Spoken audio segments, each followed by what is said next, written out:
Hello दोस्तों।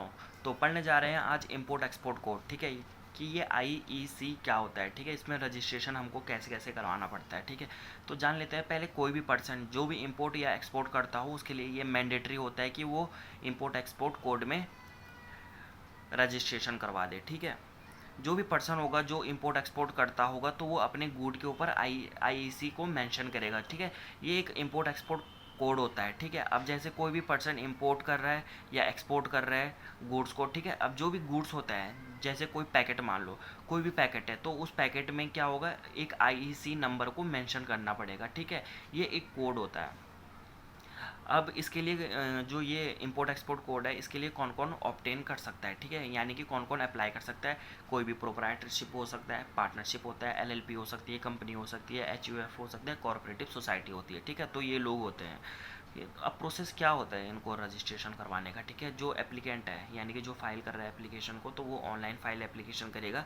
किस portal पे करेगा, डीजीएफटी के। ठीक है, जो डीजीएफटी पोर्टल होता है ये उसमें फाइल करेगा एप्लीकेशन को। जो डीजीएफटी की फुल फॉर्म होती है वो director general of foreign trade होता है। ठीक है, अगर आप इंपोर्ट एक्सपोर्ट करना अगर आपको इंपोर्ट एक्सपोर्ट करना है तो आपको इस वेबसाइट में क्या करना पड़ेगा, डीजीएफटी में आपको रजिस्टर्ड करवाना पड़ेगा। अटैचमेंट क्या होता है, अगर आप एप्लीकेशन दे रहे हो तो कुछ अटैचमेंट भी देनी पड़ेगी। ठीक है, खाली एप्लीकेशन से तो काम चलेगा नहीं। तो आपको अपना पैन नंबर देना है। ठीक है, आधार कार्ड देना है या वोटर आईडी कार्ड देना है। ठीक है, एड्रेस प्रूफ ऑफ बिजनेस। ठीक है, या एड्रेस प्रूफ ऑफ बिजनेस की ये बिजनेस का प्रूफ देना है कि ये बिजनेस है भी कि नहीं है। तो इसमें जनरली आपको डिटेल ऑफ प्रीमिसेस देना है। ठीक है, अगर ओनर का बिजनेस है तो पेपर दिखा दो। ठीक है, अगर आप रेंट में बिजनेस करते हो तो आप रेंट एग्रीमेंट दिखा दो। ठीक है, या तो आप लास्ट के 2 महीने के बिजली के बिल दिखा दो उनको।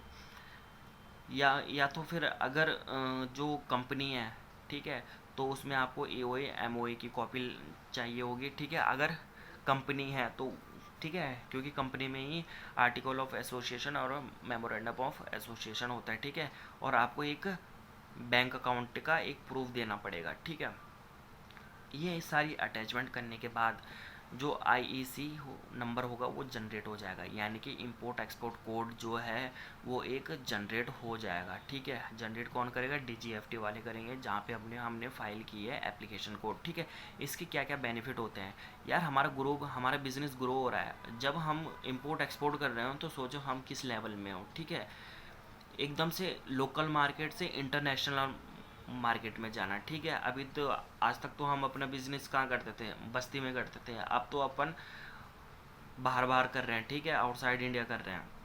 इसमें हमें गवर्नमेंट बेनिफिट देती है यार, इसमें गवर्नमेंट बेनिफिट देती है कि बोलती है कि यार तुम जितना एक्सपोर्ट करना चाहते हो तुम करो। ठीक है, जितना एक्सपोर्ट करना है तुम करो, ताकि क्या होगा, जो फॉरेन करेंसी है वो इंडिया में आए। ठीक है, तो तो इसमें हमें गवर्नमेंट बेनिफिट भी देती है। ठीक है, वो उस पर कोई टैक्स नहीं लगाती है। ठीक है, वो गवर्नमेंट प्रमोट करती है एक्सपोर्ट को। ठीक है, वही बात है, जो गवर्नमेंट होती है वो एक्सपोर्ट को प्रमोट करती है। ठीक है, न्यू रिन्यूएबल, अगर आपने इसमें रजिस्ट्रेशन ले लिया तो आपको ये दोबारा रजिस्ट्रेशन लेने की ज़रूरत नहीं पड़ेगी, क्योंकि ये लाइफ टाइम वैलिड है। ठीक है, आप करते रहो, इंपोर्ट एक्सपोर्ट करते रहो। ठीक है, नो एनुअल कंप्लाइंस। ठीक है, इसमें कोई एनुअल कंप्लाइंस नहीं होती है जैसे ये कंपनी में होती है कि ये फाइल करो वो फाइल करो। तो इसमें अगर आप इंपोर्ट एक्सपोर्ट कोड में काम कर रहे हो तो इसमें आपको कोई एनुअल कंप्लाइंस की फाइल करने की ज़रूरत नहीं है। तो आई होप दोस्तों आपको ये इंपोर्ट एक्सपोर्ट कोड समझ आया होगा। मैं आपके लिए एक बार दोबारा से रिकैप कर देता हूँ। ठीक है, ये जो इंपोर्ट एक्सपोर्ट कोड होता है तो ये कोई भी पर्सन, ठीक है, कोई भी पर्सन अगर इंपोर्ट एक्सपोर्ट कोड करता हो तो उसको मैंडेटरी है कि वो अपने पास एक आईसी नंबर ले ले। ठीक है, जो पर्सन है वो जो भी इंपोर्ट एक्सपोर्ट करेगा तो वो गुड के ऊपर एक अपना आईसी मेंशन करेगा। ठीक है, जो भी गुड्स होगा या जो पैकेट होगा उसके ऊपर क्या करेगा, अपना इंपोर्ट एक्सपोर्ट कोड का जो भी नंबर है उसको वहाँ पे मेंशन कर देगा।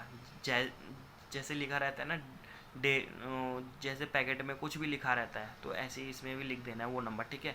अब देखना कि जो आईईसी है वो कौन कौन ऑब्टेन कर सकता है, तो प्रोप्राइटरशिप कर सकती है, पार्टनरशिप कर सकती है, LLP company, HUF cooperative society, ठीक है। इसका प्रोसेस क्या है रजिस्ट्रेशन करने का, जो एप्लीकेंट है ये ऑनलाइन एप्लीकेशन फाइल करेगा डीजीएफटी पोर्टल में, उसके साथ ही अटैचमेंट देगा, पैन नंबर देगा, आधार कार्ड और वोटर आईडी देगा, एड्रेस प्रूफ देगा बिजनेस का, ठीक है। अगर कंपनी है तो उसमें एओए एमओए देना पड़ेगा, ठीक है, और बैंक अकाउंट का प्रूफ देना पड़ेगा, ठीक है। इससे हमें फिर क्या होगा, जो इंपोर्ट एक्सपोर्ट कोड है वो एक जनरेट हो जाएगा, ठीक है। अगर हम इसके फ़ायदे की बात करते हैं, बेनिफिट की बात करते हैं, तो इससे हमारा जो बिज़नेस होता है वो हमारे लोकल मार्केट से इंटरनेशनल मार्केट में चला जाता है, ठीक है। इसमें हमें गवर्नमेंट बेनिफिट देती है कि बोलती है कि आप जितना एक्सपोर्ट करना चाहते हो आप करो, ठीक है। उल्टा जो गवर्नमेंट है वो प्रमोट करती है एक्सपोर्ट के लिए, ठीक है। नो रिन्यूएबल, ठीक है, इसमें आपको रिन्यू करवाने की कोई ज़रूरत नहीं है और इसमें कोई एनुअल कंप्लाइंसेस भी नहीं होता है। तो ठीक है दोस्तों, आई होप आपको समझ आया हो। चलो, जय हिंद, जय भारत।